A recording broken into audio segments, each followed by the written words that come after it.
I didn't feel like I was, building, medium or long-term relationships with some of the clients that I was working with. The aha moment that came to me is I wanted to be less transactional with those relationships and those situations and create a platform that's much more long-lasting, because it's not a one-off situation.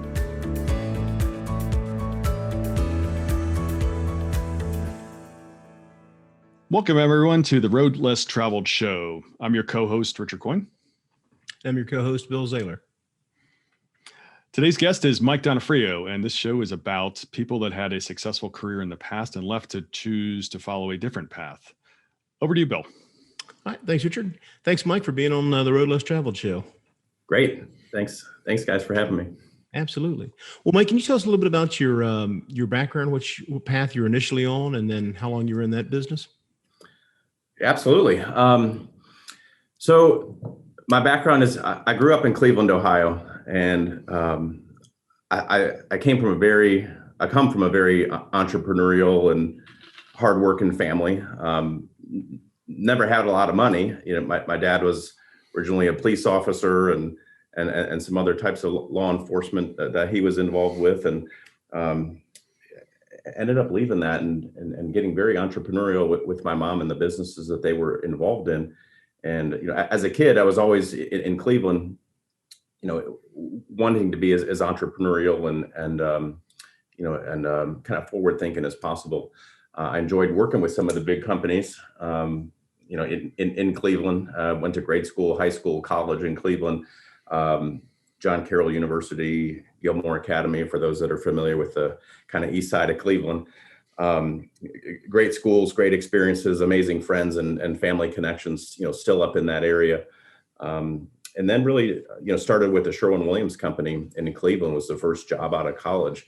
But luckily was able to get into a very diverse career path with a pretty big company, Sherwin Williams. Everybody knows the paint and coatings company, but there's a lot of retail and strategic mergers and acquisitions. I got involved with the kind of a management training program where they put me through all the different parts of that business, the legal, the M&A, kind of strategic branding and co-branding with other folks like Martha Stewart and Ralph Lauren, and so I learned really how to work together with other big companies. And real estate, along the way as they were expanding throughout a lot of different, footprints throughout the United States. So that was really my first, jump into the business world with Sherwin Williams, and went back to school, got my MBA down in Miami. They had a job offer for me I moved from Cleveland down to South Florida, so I lived in Tampa. Moved down to West Palm Beach. And went to school down at Nova Southeastern and others down in Miami to get my MBA. And then just, really had that entrepreneurial bug in me. Didn't want to stay, within the career path of the big, Fortune 100, 500 type company. Wanted to get more entrepreneurial at that point. Yeah. So, how long were you with the traditional, like the Fortune 100? Obviously, a good background, training, great experience to branch off. But how long were you with that before you decided? Almost 9 years. So that was a long time for a young guy to be with one company at that time. But what I learned through that process was I liked building the relationships. I liked putting deals together and successful organizations and operations. So that led me from kind of that big corporate world to much more of a strategic advisory and consulting type role, and started working with some high net worth strategic advisory firms in Palm Beach, Florida, and really was just doing deals, buy side, sell side type M&A deals, working on behalf of a company owner, to maybe help roll up different opportunities in different industries. I did a lot with energy and fuel distribution, and then got into renewable energy as well, and even some work within medical technology and helped a group build out an initial group of MRI facilities in a lot of different states. So I really got to experience a diverse, industry subset of real estate and strategic companies that were growing and understanding the capital markets and how to raise money. But really all throughout that process, really understanding the psychology of working with different clients and different, strategic partners to figure out, what's the goal here? How do we work strategically together and then execute?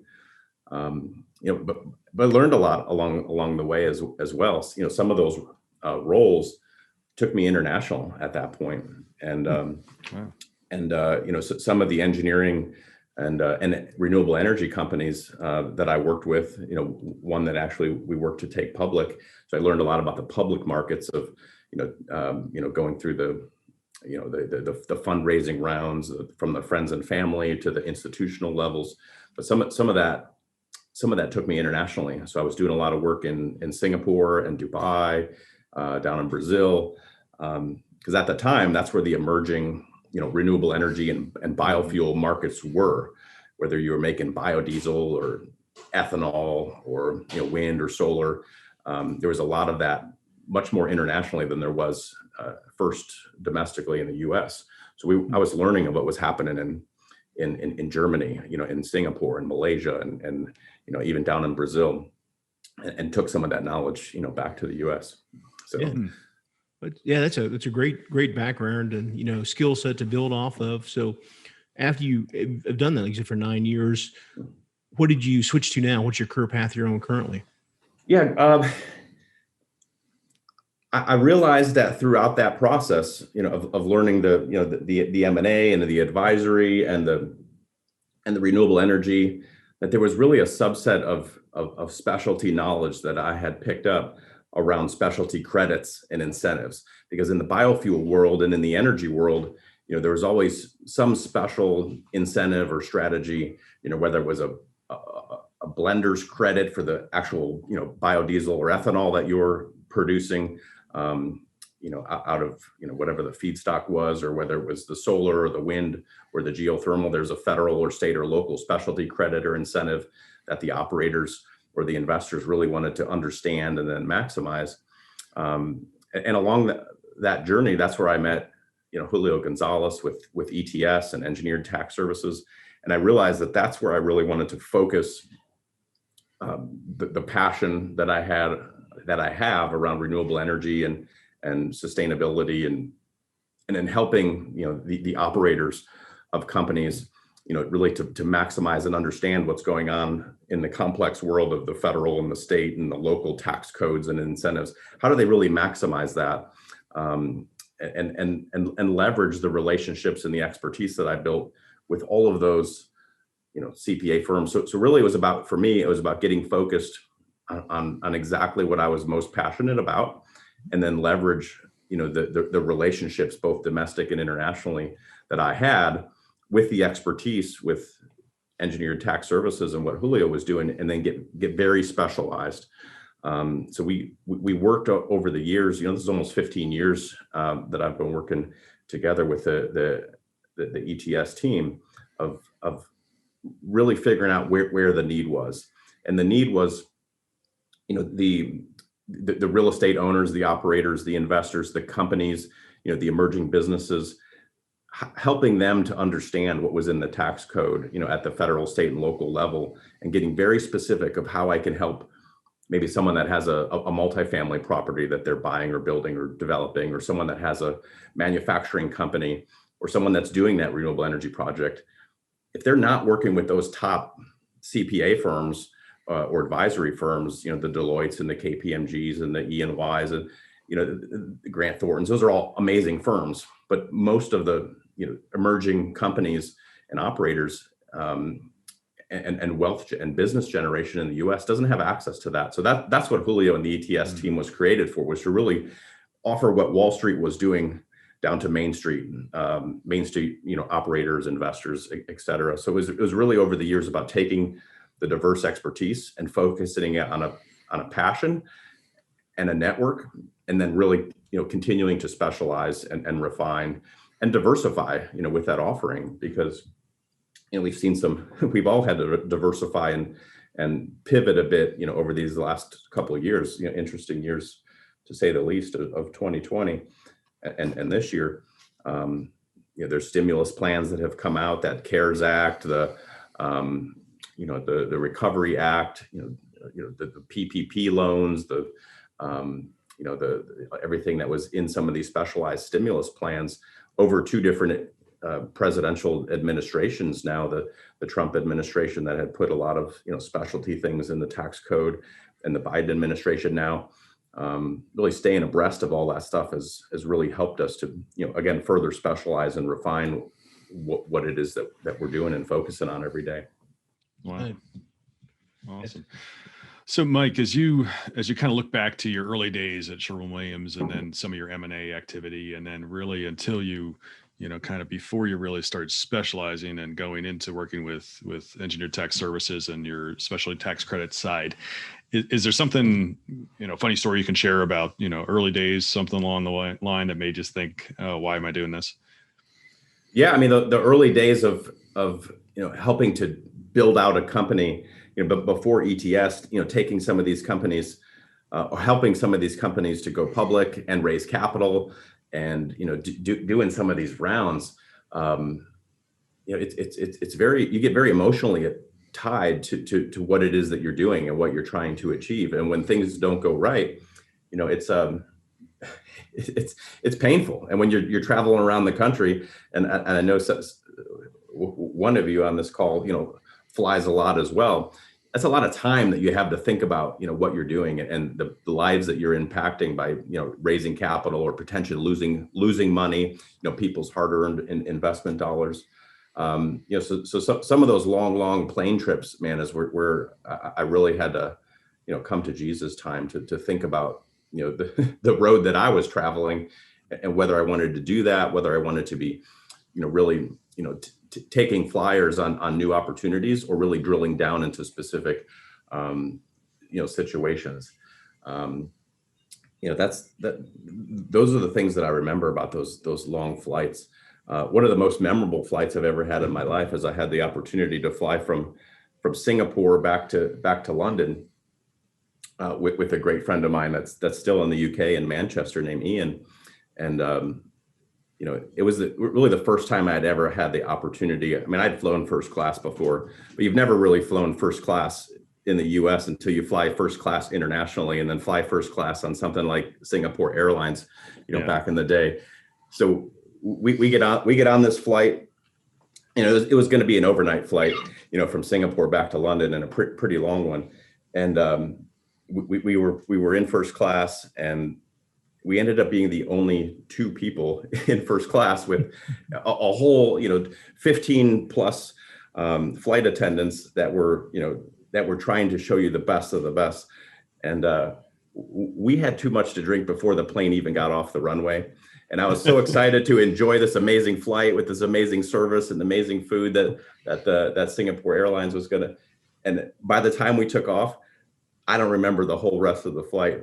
But I think, looking back on it, I think that was their goal, was, hey, let's get these guys fully liquored up so that they can then just rest and relax the whole rest of the flight. So I didn't even get to enjoy the 10, 15 hours, whatever that flight was. I don't remember, because I just slept the whole time.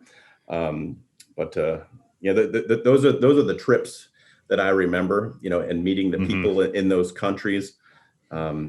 And then thinking about how to apply that, right here in the U.S. with the emerging businesses that we're working with every day. And real estate, I love real estate. That's the other passion that I've developed, with my wife and our family, diversifying our investments, not just, stock market type stuff. I mean, there's great opportunities, with public and private companies. But real estate, is I say it as my tagline of what I do with ETS. I mean, it is really one of the best investments for wealth preservation and tax mitigation, to be able to use that depreciation to offset that income. But I get passionate. Every single real estate situation I look at, I think of it as like a mini business.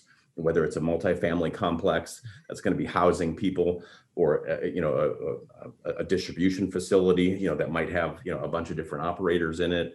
I love real estate. I know you guys have a passion for it as well, and many Right. that might be listening for this, but and it fit perfectly with what I'm doing with ETS. That's the beauty of real estate is, the stuff that we've talked about, like cost segregation and energy credits, and it just further enhances that, that cash flow and that tax mitigation.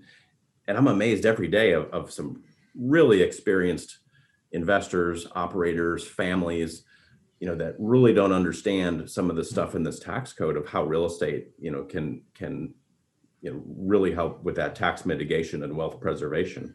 Folks are familiar with 1031 exchanges and all of that kind of stuff, which might be changing here soon in the tax code. So we're trying to prepare around that, but so much has been missed. I'm blessed to be able to have learned some of that stuff, and now teaching some of the best CPAs and real estate investors across the country of what they might be missing in their investment strategies to maximize the cash flow and the tax situations. Right. Was it, Richard? I think a book we both read, that The Road to Ruin with James Rickards, or he talked about like one of the three things. Like, he went back and looked at a certain family that had maintained wealth for like 800 years through multiple wars, administration, everything had changed back and forth, and they'd had it all in real estate, gold, and like, I think precious or invest-worthy art. They could roll up, they could throw the gold on the horse and head out of town, take the deeds to the house, and come back if there were any kind of wars. But yeah, it was a great preservation of wealth that just endured through time. Yeah, we totally agree on that side, on the real estate also. Well, Mike, what was, as you were going there, what was like a deciding factor to make you pivot from your initial goal? Was it one event or an aha moment, or just an accumulation over time? You just saw opportunity and decided to transition to what you're currently doing? There wasn't one aha moment, although, back when I was doing more mergers and acquisitions work and, strategic advisory work, there were so many, one-off situations that I didn't feel like I was, building, medium or long-term relationships with some of the clients that I was working with, or the partners that I was working with. The aha moment that came to me is I wanted to be less transactional with those relationships and those situations, and create a platform, like I've been able to do with the ETS team and the real estate, clients and strategic partners that I work with, that's much more long lasting. Because, in real estate, or in, some of the work that I'm doing now, it's not a one-off situation. If I'm working with a group, on a real estate deal, it's usually not their only deal, and there's usually many more to come, or there's other things in their portfolio. Same thing with company owners that I work with, and investor groups that I work with. Once I've built that relationship and built that trust, the phone keeps ringing, the emails keep coming, the texts from a lot of my friends and family and VIP clients come at all hours. And they're not just business questions, they're personal questions, they're strategy questions, they're family questions and ideas. So I get to be much more collaborative with the same group of people, over a much longer, period of time, once we've built that trust. And then there's a lot of other things that we can do together. So that was kind of the aha moment that came over time, was, it's a social network with, it's not just a business relationship. It's a social relationship that I've been able to build, and it's much less transactional, feels more long lasting. And I really enjoy that. Absolutely. Yeah. So, Mike, as you were changing from some of your earlier career activity over to where you are now at ETS, were there some obstacles that you encountered along the way of really diving deeper into the specialty tax credit side of things? Yeah. I mean, ever changing information in the tax code, and ever evolving deadlines that come up.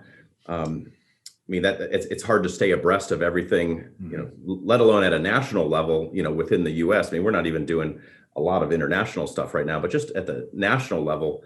But then to understand at the state level and the local level, well, it's great that you have maybe this tax credit or this incentive, at the national level, but what does that mean if you have a property or a company in North Carolina as opposed to Florida or Texas or California, or you have multiple entities across multiple states? That's kind of been the challenge is to have the time to be able to do the research, but also the time to focus on the needs, the short-term needs of the clients in the situation, and building our team. And we have a great team, but it's always challenging to find people that have the diverse needs, of having the passion, having the expertise, having the desire to work in the different fields, and much more diversely and remote these days, which has actually been really good for our business, because the deals and the properties that we work on are literally all over the country. From Hawaii and I got deals going on right now in southern part of Alaska and all the way to where I'm sitting in Charlotte, North Carolina right now. Wow. Yeah, excellent. Well, as you transition there, what was like one of the first victories you can remember that you kind of reinforced you'd made the right decision? And yeah, I remember sitting in some very prominent CPA firms and investment groups offices in New York City, back in the day when, and I guess it still is to certain extents, but 10, 15 years ago, go into a high level meeting in New York City with everyone suited and booted, as the Brits say, with the suits and ties on, and all the men and women at the big office table sitting there. And these are some of the biggest investment groups in the world. I won't say some of the names, but most of you know who they are. But then there's me and some of my colleagues, teaching them some things that they hadn't considered about some of the investments that they're working on, whether it was in real estate or other things. And then having another meeting right after that with one of the biggest and best, CPA firms, in the same situation where the managing partners were like, wow, you really have some niche knowledge that we need to deploy. Or coming, back to another meeting with a family, a very prominent real estate family right here in Charlotte or in Palm Beach, where you would think that they know some of this stuff, but that was the aha moment for me that I'm doing the right thing, that this information of these specialty credits, the incentives, there's a need for that focus. If the biggest and best investment groups and CPA firms and law firms, if they're turning to us for that expertise, I knew that we were doing the right thing. Yeah, absolutely. And that I was doing the right thing with my career and my, focus and my personal time and family and reputation. I knew that I was doing the right thing. Oh, that's great. Yeah. So, Mike, with the ETS, is there any humor story, anything funny that has happened along your, I think you said 15 years now, right? So anything you can share there? It's just all the travels that I remember. I mean, it's really not one specific thing, but the events like that I've done with you guys and all these great real estate communities. And I hope we're getting back to those soon here in the fall. Mm-hmm. Is, whether it's in Dallas or Palm Beach or Asheville, we've done meetings together in Asheville, North Carolina, meeting those people, hearing the stories about, hey, this new real estate deal that they're working on, or some of the stuff I've done behind the scenes with the Marcus and Millichap, organization, and all the meetings that they've had. Man, those are the things that I cherish and I'm happy about the decisions I've made with my career, of those situations, of the little dinners that I've had with groups, and look forward to doing that again soon. I know we're planning some stuff here in Charlotte together, right. And maybe some other stuff, but those little meetings, I think going forward are going to, that interpersonal opportunities for connection, to have a beer, to have a meal together, to connect in person rather than doing it over Zoom. I think are going to be even more important going forward, and we're going to value those situations going forward. Absolutely. Yeah. Totally agree. I mean, Zoom's been great for, what we had to do in the last, 12, 18 months, but I don't think it'll ever replace, like you said, face-to-face meetings and just something you get a feel for it. Yeah. It has its place. It's worked well. It's made certain things much more efficient, much more cost effective. But I was telling my son the other day, my son Rocco, who's growing up quickly, and I said, focus on your communication ability, your interpersonal communication skills, the relationship building. Because for the newer generation, it's very difficult for them, to be able to take time and focus on that relationship. But I think that you would both agree, whether you're in real estate or whatever business you're in, that's the critical skill that you are going to need going forward. And with whatever industry you land in, there's always a sales and business development component to it, and you have to be able to connect. And if you can't connect, personally, and then of course follow up, electronically, I think that's going to be the biggest opportunity for the next generation, because that need's not going away. Right. We always say that we're not, we do real estate, but we're not in the real estate business. We're in the relationship business, right? It all comes down quality relationships with people and how we can serve them. And if we offer something they need, that's a benefit for us too.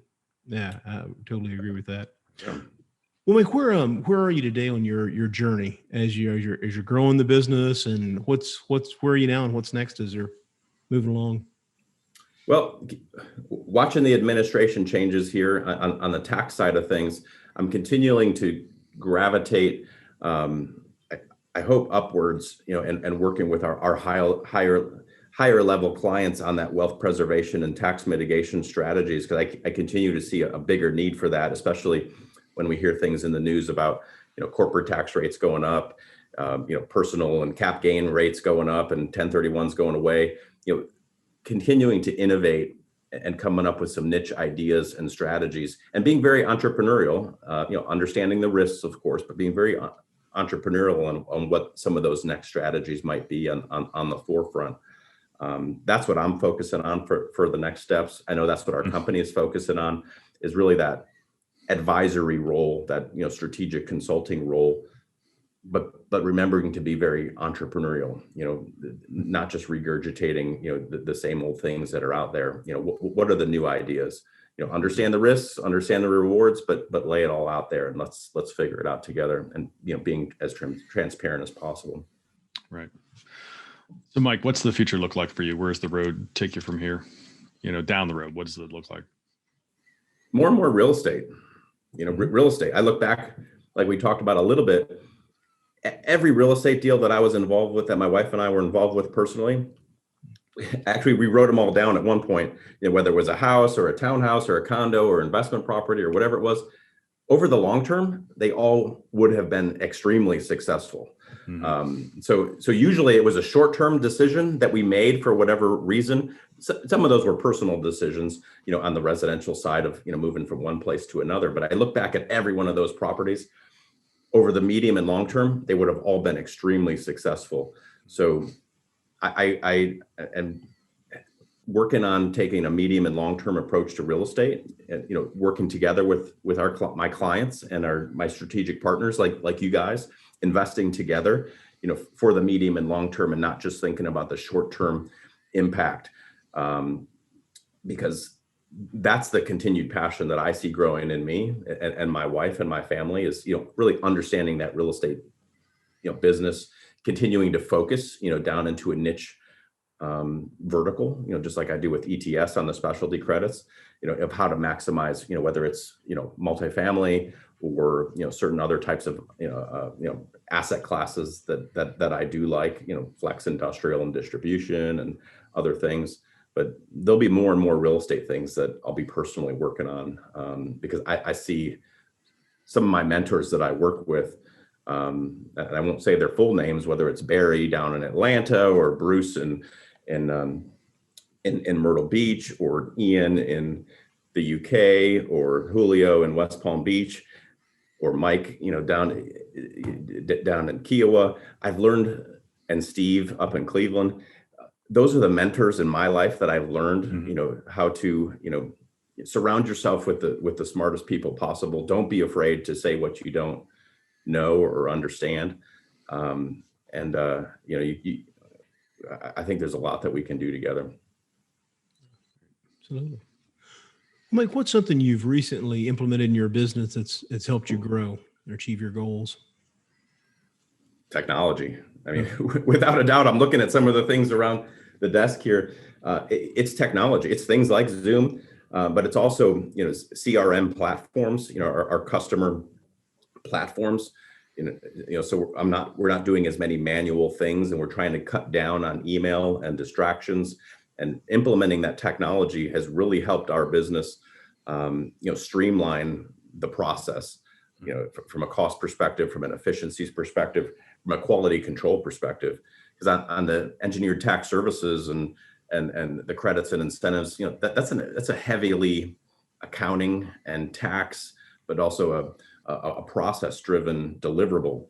So the little things that we can do, from the client intake information, the security of that information, which is even drastically important these days, implementing that technology. There's costs on the front end of that, but we've seen massive savings and efficiency increases by really driving the technology implementations in our business.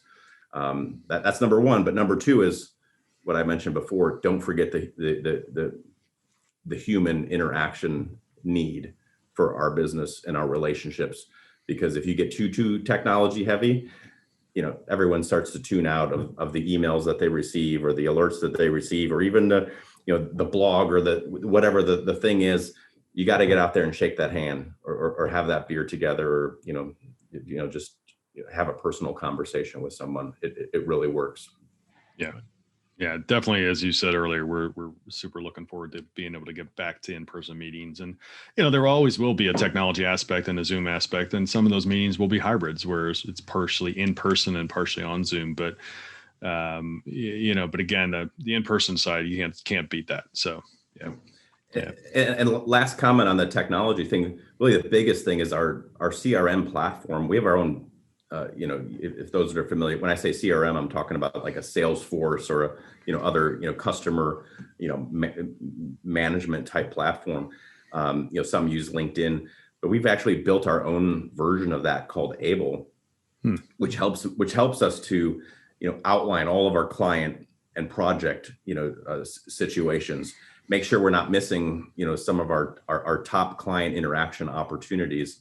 And we're actually offering this for some of our CPAs and strategic real estate families that we work with, is utilizing, the much more vast contact network that we have, an ecosystem, but then being able to sit back and visualize it and say, oh, Bill and Richard, I haven't talked to them in 2 months. Like that I need an alert for my most important relationships to make sure I'm not missing those interaction opportunities, or to share some strategic information that I might get. I might get a tax alert that says, multifamily properties in Charlotte, something I learned. Well, that might be interesting for you guys and some of the investors that you work with, but who else in my network needs to see that, and who doesn't need to see that? So that's what the platform, the technology platform that we've built and we're refining, is really helping us doing a good job, so that we can sit back and share the information that's important, but also be able to focus our limited personal time and resources, with the situations that need that the most. It's great to have that customizable, how you can drill down to just what you need, and make it much more applicable to the end user. Yeah. Mike, any advice you'd give to somebody who's contemplating making a path change?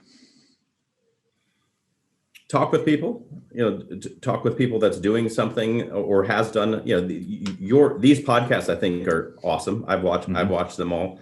I don't know exact number what you're up to now, 13, 14, 15, something like that. Yeah. Listen to it, listen to other situations, maybe, think about things outside of your comfort zone that you might want to do. But for me, it's been working with the mentors, and the personal relationship with people. That's the advice I would give. And don't be afraid to reach out to somebody, right, and say, hey, I have personal questions for you about, what you do, what's worked, what hasn't. This type of discussion that you're putting together is great for that. But there's even more that you'll get from someone if you meet with them in person about a potential career change. And just by opening up that discussion, many times you'll find much more information that someone might be holding back, than you realized. Right. Oh, that's great. Yeah, great advice. Well, Mike, what's the best way for listeners to be able to reach you and learn more about ETS has to offer and how they can work with you? Oh, sure. Yeah, you can always email me at mdonofrio@engineeredtaxservices.com, or call my direct number, 561-762-0044. Find me on LinkedIn, so you can see some of my profile and my background and some of the companies that I've been involved with. And, that'll have all my contact information there. Or through you guys. I mean, you guys know me pretty well, and Yeah. I'm sure we'll be getting together. But I'm always happy to help. Whether it's on the specialty tax credits and incentives, or cost seg, or real estate side of things, or the personal ideas of the journey that I've been on. Financial ideas. I'm happy to help. Great. Well, absolutely, Mike. Well, we really appreciate you being on the Road Less Traveled show today, and really enjoyed the conversation, and wish you continued success. Excellent. Same to you guys, and have a great rest of your week. Absolutely, Mike. Thanks for being on. We'd also like to thank our listeners. We really appreciate you tuning in, and certainly appreciate any 5-star ratings that you would be glad to give us. We certainly appreciate that. And, again, we'd like to thank our sponsors, especially Park Capital Partners. Mike, again, thanks for being on. And folks, remember, the road less traveled may be calling. We recommend that you listen and take action. Thanks for being on, Mike.